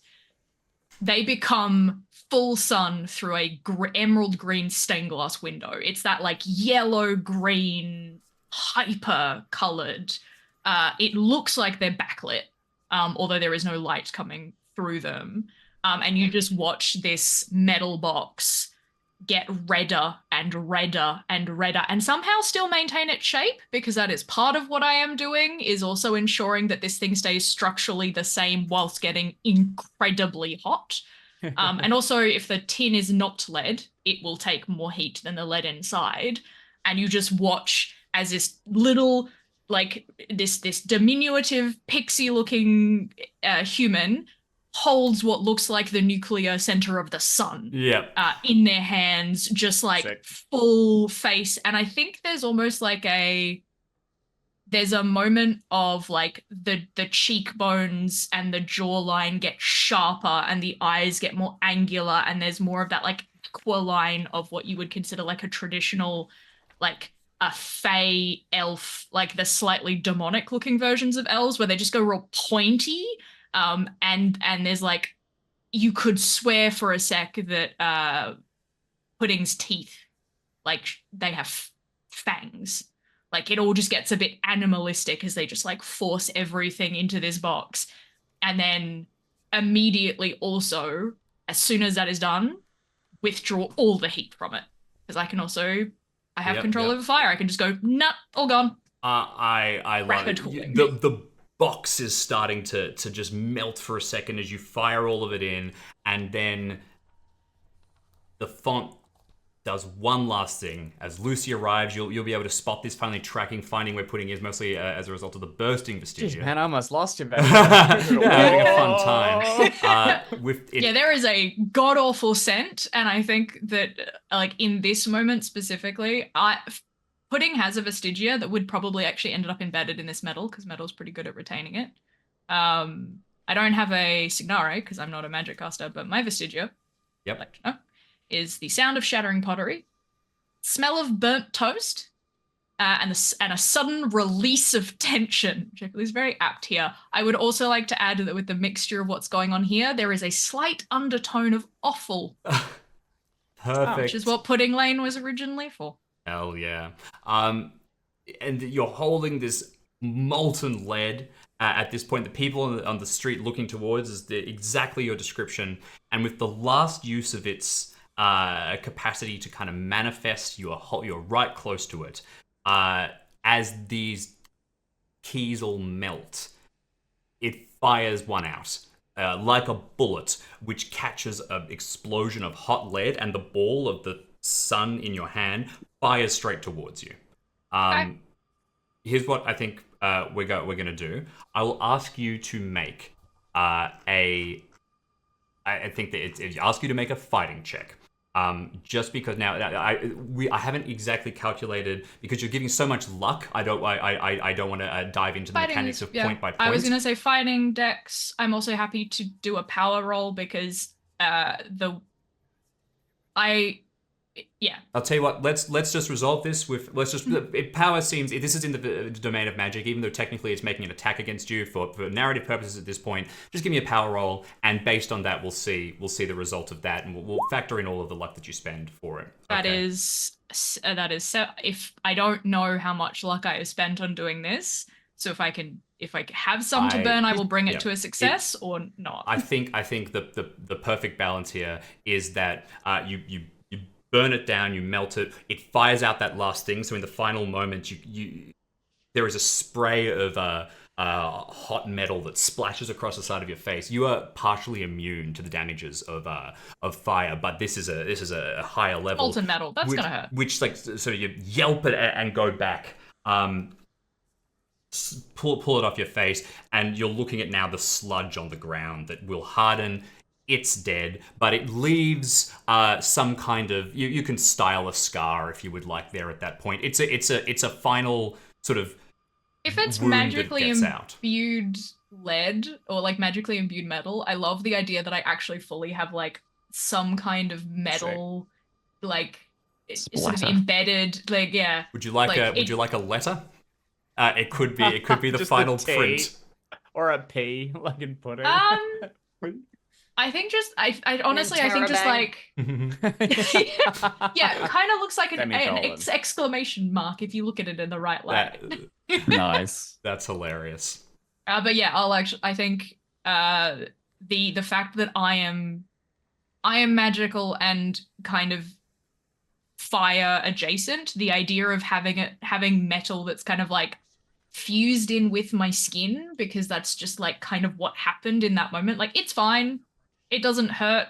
It's there. It's a bit annoying because it stops some of the muscle movement, but like it's essentially like just part of my skin now. I love it. I love Fun. it. Okay, fantastic. Lucy trots over, having Yes, what what's a up? great day. And It's the not awful. two of you standing. Oh, and I will also grab the water bottles that I keep in my bag. Want some clean water and just upend clean water over this molten thing to cool it quickly and effectively. I love it. I love it. Because if I'm gonna give it to the rivers, gotta be pollution free. Exactly, and even though a few people are staring at the two of you, there's weird stuff in London. No one watches too hard. Inside, Barton and PC Lewis, the police are arriving. You step back to hand over and rejoin Catherine, and as the event is sort of ending anyway, but leads to a full evacuation.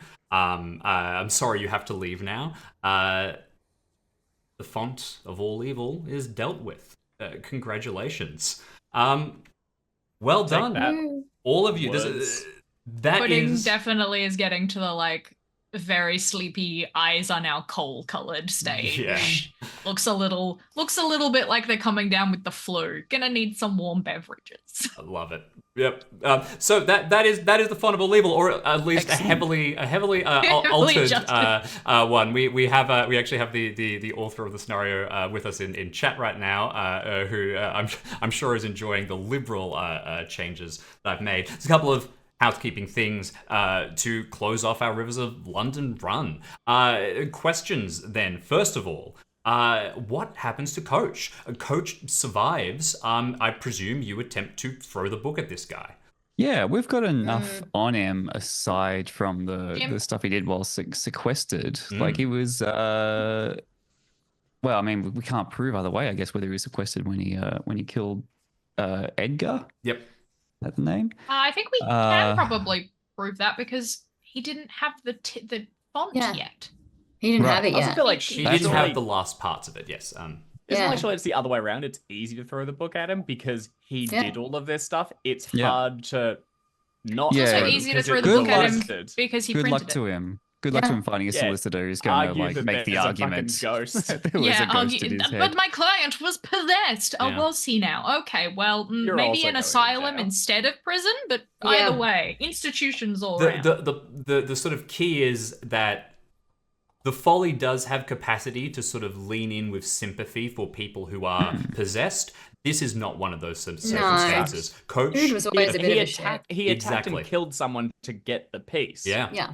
That Yeah. put him in prison. No, I absolutely, and that's sort of the key. Or apart from having, according to all the Jim? mudlarks that you spoke to, are fairly Throw the colourful. book. Yeah. And like, and the bookbinder, He and the didn't die. typography, and Yeah. everything. Throw a tree like- at him. I feel I'd like like to you don't roll- get sympathy for doing stuff while possessed if you deliberately got yourself possessed so Yeah. you could do evil shit. Like if that was the end goal, then it doesn't really matter. Yeah. Jim, I'd like to make a throw roll on the book. For sure. Love it. I will say, as Aki Savage has pointed out, the Falcon Public Defender is a great pitch for something. That'd be Yeah. That's a fun very character. cool. Then the next thing to talk about is the rivers. The disturbance that has been dredged up, unleashing the kind of residual energy of this thing, disrupting the harmony and the careful semi-balance of the demimonde in London, has been at least, cleaned up, if not entirely every residual bit of the actual energy dispersed, the source of it is. And with the sort of a pseudo cooperation here between Folly and at least Fleet dealing with all the bits and pieces, tempers will calm. The disturbances between the old man's camp and the Mama Thames's camp will deflate again, and Fleet will probably admit that she's got a few too many dogs. And after having pampered them for quite some time, they probably reappear. Ziggy is her chief hound, and she can only have so many additional ones at any one time. It might be a bit above my pay grade, but I might suggest that like maybe at the next joint court that Mama Thames and Father Thames hold, probably like have some kind of airing of this thing, just to talk about it, to say, hey, there was this thing in the river that was causing this friction between you.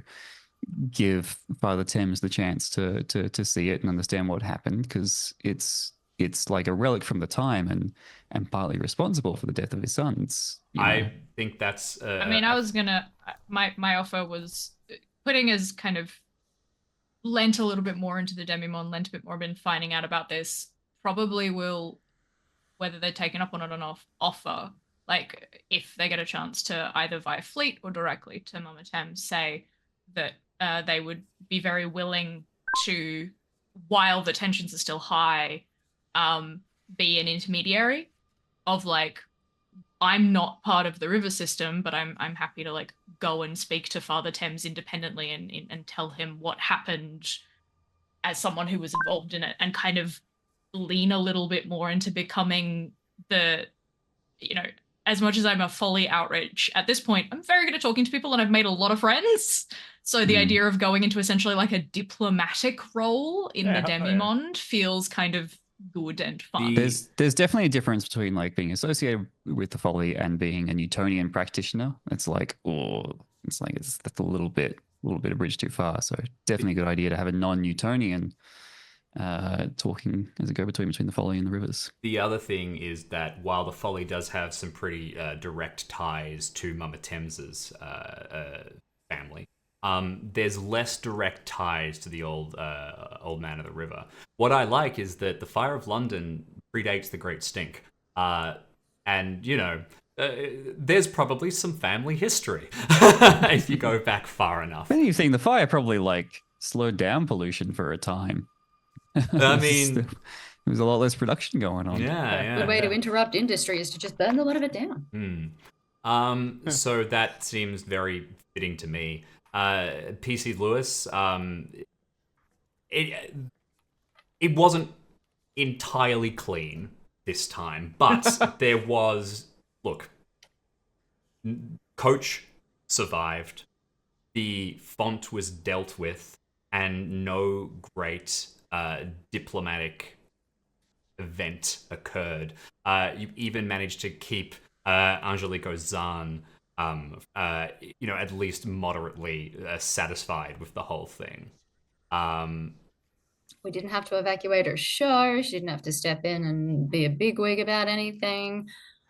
I think we did very well for ourselves. I think it's another banger from. I've just made friends with so many people at this point. I'm like, I like her. I would be like, can I come visit you in France? Is that anything I could do? I want to come see your shop. Yeah, come see your river. Jackson, I think it's up to you whether this is the career maker for you, and you go down a certain trajectory, or whether you are distracted by, it's just another badge on the rung, or whether you're distracted by other things. Catherine, got to see you in action. That's pretty cool. Again. Oh. Well, I wasn't even thinking of that. Yeah, no, I don't think PC Lewis has like, really intense career goals or aspirations. I think he's happy to just stay in his lane and keep working up. It's another thing in his wrong, but I don't think he's thinking about that. He's got homework. He's got Latin homework. I can't think about that right now. Does his lane include more Catherine though? I guess it was a very, very, very big imposition of us to drag her out and get us into the Tate on the same day. Yeah, It mate, would be if you don't appropriate, take her out to dinner, perhaps. if you don't take her out to dinner to say thank you, I will. Yes, I think that probably might be a good idea. Very good. I like that there is just in my head canon, it's just a slow, awkward. They just kind of end up spending more time around each other that eventually they just kind of end up living together at And some they never point. realize how manipulated into it they were. It's a mastermind behind the scenes. it's a horrible dinner, awkward dessert. But then you get onto the topic of Latin homework, and it all falls in place. Barton and Lucy, I guess, finishing off. You also got sort of your own paths. Speaking about, we'll end with Lucy, I think, but Barton, you're I mean, I do you think you've been attached to the folly a little bit, apart from when you had to pause to do accounting, which it sets boundaries with the hobby. It's good. It's good. What? But accounting's really boring.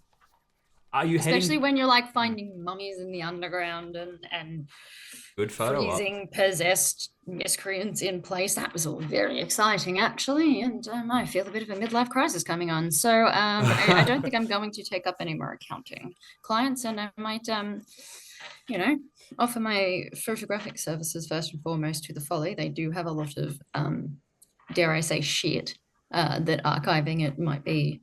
Taking photos of stuff and for insurance purposes alone. I mean, really.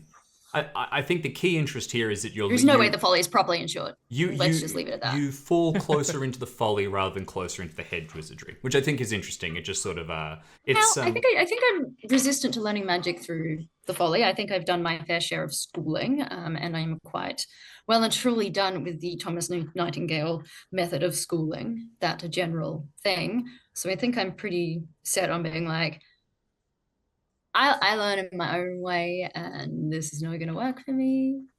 I will continue hedge wizardry, but I think I become more. I like the idea of an officially licensed hedge wizard. Like you are given permission to continue knowing what you're It's easier to let me muck about than to try and teach me at this age, honestly. Perfect. Well, it could be a return back to the old days where every county out in the sticks had a county practitioner. Yeah, except I live in a basement in London. That's true. Suburbs very Yeah, funny. just pick You're the like first suburb outside of the jurisdiction. Basement I'm not a Fitzroy suburb wizard. guy. I'm not a suburb dude. I need my I mean, there's sections I need of my London. I need You my could good be Indian. you could be like the Soho practitioner. Yeah. It's just it's So her so sorcerer trendy. is It's too very- trendy. I think I love this. I'm like projecting that actual conversation into a bunch of like that's so good. Fantastic. Everyone's contrarian dad. Fantastic, Barton. That's good. And Lucy, before anything, can I get you to make a social roll to see if the Instagram finally takes off? Oh, yes. Wait, can Barton assist with photography? Yeah. I care That is about. only fair. Also, saved do I get all to my luck for introduce this. Lucy to Fleet? Sure. I mean, you a lot of your dog friends have been hanging out with Fleet, so probably makes sense. I am hugely on board with them fleeing their ownership and I also like that. and so I'm pro them not being with their owners and being with Fleet, and then I'm also pro them not being Fleet and with being Fleet and going elsewhere as well. So it's all just great. Dogs do what they want. Fleet also has media contacts. I love the idea that I don't know. There's the Instagram potentially gets featured. Let's see the roll. All right, so I'm rolling social. With a bonus Yes, die please. for professional photography. my God. Not that you need it. It did. Alright. It took off. Yay! We're so back. Maybe following a meeting with Fleet, you're featured on a morning show in Britain somewhere, and that leads to. So no, but that becomes what I end up doing is less of the follower, and now I'm now just Lucy's manager. That's very Lucy's handler, very good. I lean into this as far as it allows me to further bully Toby. Does Toby have a successful Instagram? Look, Is it in the Rivers of London? Then get no, for another Garrett. dub for Toby's Lucy. various virtues, being Instagram famous is not one of them. Interesting. Very interesting. Yeah. Brilliant then. I said in chat, but I updated my occupation from firefighter to Demimond diplomat. Demimon Nice. diplomat. I'm gonna Uh, update mine to talent Insta management. influencer. Does the Munchie Man come back, Jim, or did he get banished? Did he just go away? The Munchie Man. How did it go? It's like once the vibes return. Are the vibes Yeah, good? so my idea with the Munchie Man was that basically the massive disruption of effectively what Peter Grant seems to study as like residual energy and seems to still be kind of like figuring out the parameters of had been thrown out, and the Munchie Man was not present for a bit. I think merely the fact that you go looking means that you find eventually. And there is probably, people's perception of a place can build a genius loci. I think it's perfectly acceptable as an idea that as the church becomes more and more of a sort of like a safety ground for various dogs, the perception of the canine residents of London start to develop from what might have originally been a ghost into a sort of like amalgamated genius loci as well. Is that law friendly? I don't know. I don't care. I think it's cool. I like it. I was love the told idea. that- That's St. Peter delightful. sort of Yeah. whatever. A bunch of whichever dogs one it being is. like, we believe in the nice man who feeds us, and that is the thing. That's great. I don't And care again, if it's appropriate. It's this dope. is the animated side series. Yes. The Munchie Patrol, where we go and solve Yeah. mysteries with all of our Yes, with the cat and the Psychic. pigeon. Why is it that every time we have a game with animals, a la Hubert's hamster, we're like, we're gonna do a side quest as animals, and then we No. don't do it. Oh, I forgot about Hubert's This hamster. episode. My God. Anyway, thanks so much, everybody. That's Rivers of London. We really played Awesome. through quite a bit of the catalog with all that.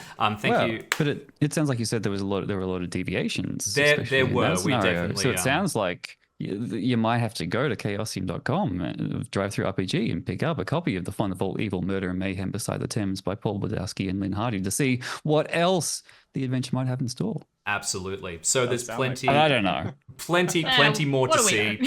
Plenty of stuff that I did differently. One thing I am still kicking myself for, and I never quite found the best point to reintroduce it, is that live at the beginning of the scenario, I stumbled over the really cool point that Edgar is not gendered in the scenario. And I messed it up, and then didn't bring it back sort of in time. And I was like, now that we're at the wrap up, I think that just a cool element that I wanted to call out. There's heaps of fun stuff in this scenario, and all of the other ones available, and as well as more to come from the Rivers of London side. Thank you, Art as Pudding. Thank you, Jackson as PC Lewis. Thank you, Dave as Lucy. Thank you, Button. Alex as Button. And thanks to everybody Thank you, for Jim. watching. Yay! Thank you, Thank you, Jim. Jim. Our Thank you, River chat. of London. Yes, I will Yeah, now thank you, chat. return to my correct box on the screen where I usually am, as I throw over to Dave to talk about exactly what's coming next. Hell yeah, Dave time. So next we're going to be returning to Call of Cthulhu with the recently released Order of the Stone. It's a 3-part campaign, sort of a mini campaign that we're going to be going through. So the first act will begin this coming Saturday. So you'll get to meet our cast's newest characters and join us for the adventure. So as always, all of these will then be collected up on the YouTube, and we will take I'll probably do brief little breaks in between each act. So expect to, that'll give you an opportunity to maybe catch up and see it if you missed an episode or two, and hopefully you can follow along with us. So yeah. And for Hope to anyone see you who's there. been sad and missing Call of Cthulhu, we're back. We're back. We're back to the Eldritch Horror. Yeah. All right. Thank you so much, everybody. Appreciate it, and we'll see you around. All the best. Ciao. Mwah.